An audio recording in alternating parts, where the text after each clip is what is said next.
kalau melihat kita bisa menang lawan Kamboja 5-1, terlepas satu gol kesalahan Nadeo, posisinya tidak tepat. Kemudian kita lawan Timor Leste yang meskipun mereka pakai pemain naturalisasi tapi ya jauh lah ya. Dan mereka main 10 pemain. Betul, mereka kita dikasih hadiah 10 pemain lawan mereka gitu, baru bisa cetak gol. Berarti level kita di Kamboja dan Timor Leste. Oh iya, timnas Indonesia di level On air di RCTI gue bilang gitu. Berarti Indonesia dengan ini setara dengan Kamboja dan Timor Leste. Karena gue dengar yang siaran ini, dia bilang, ini salah John Hetman. Salah John Hetman ya. Kok bisa? Kita langsung tanya, Bung Tio Nugroho. Si aktivis. Yang bilang, ini salah John Hetman nih. Kok bisa salah John Hetman? Iyalah harusnya kan kalau pertandingan pertandingan kemarin tuh totally menurut gue ya, itu salah strategi. Gitu. Udah tahu lawannya Vietnam. Vietnam dari 2 pertandingan belum kebobolan. Terus dia mainnya cepat, dia pegang bolanya kuat. Ini main high defensive line, kan bunuh diri namanya gitu. Dan tadi sempat kalian bahas ada pemain diaspora, tapi pemain diaspora sudah terkombinasi dengan liga terbaik di dunia.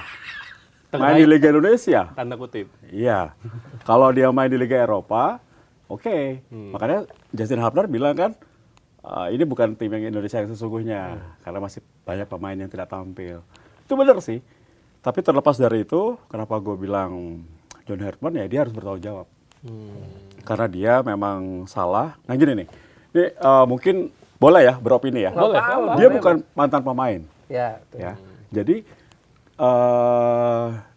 apa pilihannya dia atau keputusan dia itu bukan sebagai seorang pemain. Kalau dia mantan pemain dia tahu, oh kalau begini gue harus begini nih, as a pemain. Ya gue nggak mengecilkan pelatih yang bukan mantan pemain ya, tapi kalau dia mantan pemain dia pasti tahu cara yang lebih tepat untuk bisa menghentikan Vietnam kemarin.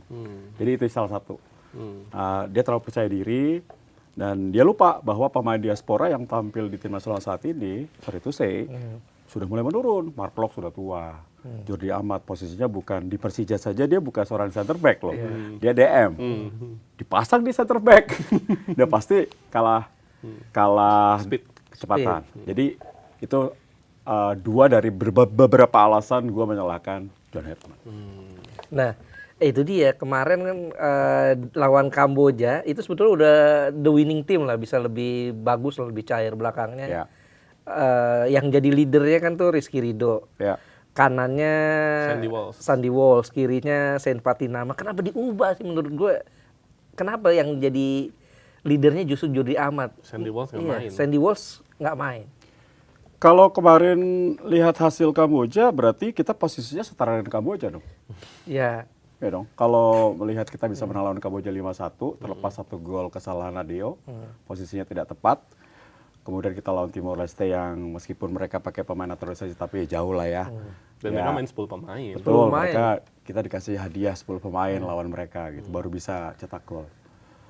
Berarti level kita di Kamboja dan Timor Leste. Oh iya, timnas Indonesia di level On air di RCTI gue bilang gitu. Berarti Indonesia dengan ini setara dengan Kamboja dan Timor Leste. Tapi Maruf nggak bilang yes, bukan begitu. Kalau gue pribadi, to be honest, Indonesia ya setara dengan Timor Leste sama Kamboja permainan. Setara Timor Leste dan Kamboja. Kalau mainnya seperti kemarin. Ini statement yang serius loh, karena sebenarnya waktu di zamannya Simon McManamy, Piala Dunia 2022 ya kualifikasi ya. Waktu itu saya pernah nulis istilahnya tuh kan Indonesia kalah terus kan. Ya cuma seri sekali, itu pun di zamannya Sintayong kan. Itu saya bilang setara dengan Kamboja karena sama-sama kalah dan di dasar klasemen. Kalau kayak gitu berarti udah itu 2019 kan itu. Ini 2026. Berarti 7 tahun nggak ada perkembangan dong berarti. Ya mungkin karena ini salah satu akibat mungkin Bu Ais tahu ya betapa naik turunnya bergejolaknya federasi kita. Yang selalu ganti pelatih, terlalu panik ketika pelatih ada masalah, tidak bisa diatur oleh federasi, tiba-tiba diganti. Yang penggantinya juga pelatih bobrok ya. Gue harus keras karena gue nggak mau halus gitu loh. Lebih baik gue menjadi hitam atau putih, nggak mau abu-abu. Karena ini buat cinta timnas, gitu. Jadi ya gue diajarkan untuk berkata jujur ya. Menurut gue ya saat ini proses.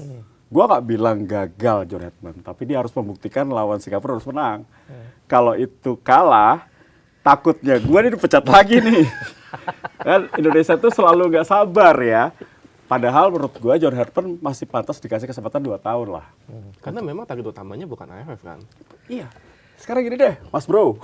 Waktu STY di AFF dengan U20 pilihannya federasi gagal. Itu jadi alasan untuk dia dipecat. Yang U23 ya? U22. U22 ya? U22.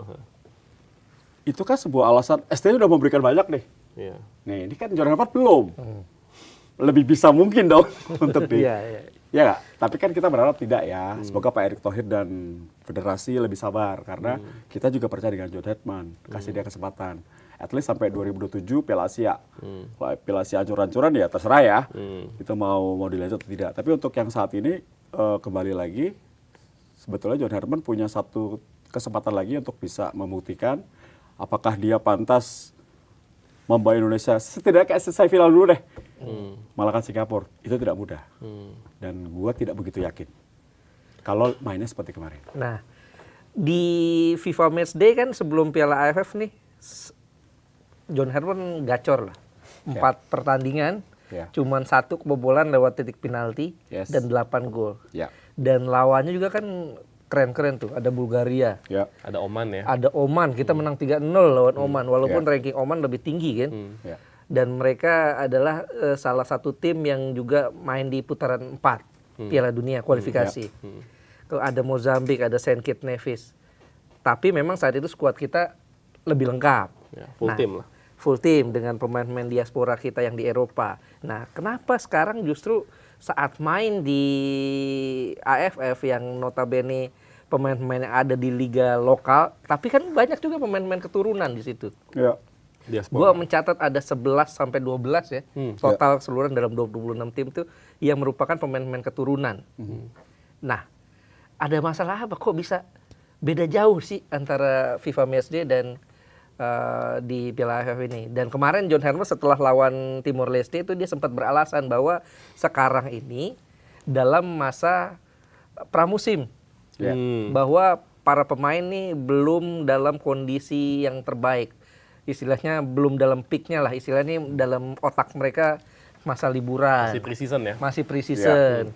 Sehingga mereka belum kembali ke kondisi terbaik, bahkan ada beberapa dari mereka yang menit bermainnya sangat minim waktu di klubnya seperti Ragnar. Ya, sehingga sekarang juga mereka lagi mencoba untuk meningkatkan itu. Lu setuju nggak gitu? Mungkin gini ya, di Indonesia tuh biasa pre-season jadi serius. Piala Presiden sekarang contohnya, orang pre-season ini serius. Bahkan istirahat cuma beberapa hari udah main. Jadi John Hartman harus mengetahui kultur sepak bola Indonesia. Jadi gini, menurut versi gue ya, sebenarnya kenapa pertanyaan itu mudah banget dijawab. Kenapa Indonesia saat ini kok susah banget ya ketika beda dengan FIFA Matchday? Karena kerangka tim kita 6 orang itu.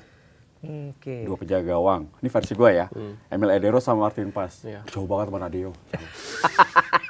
Jauh, man. Menurut gua ya. Jauh ya? Menurut gua harus respect sama Nadeo. Dia harus tampil lah, dia yang saat tapi ini Nadeo itu kiper terbaik loh di Super League loh. Save-nya Paku Alam 136 save. Gua Teja Paku Alam kalau gua. Ya gua terserah. Orang boleh berbeda. Kalau gua Teja Paku Alam. Kenapa nggak dipakai ya?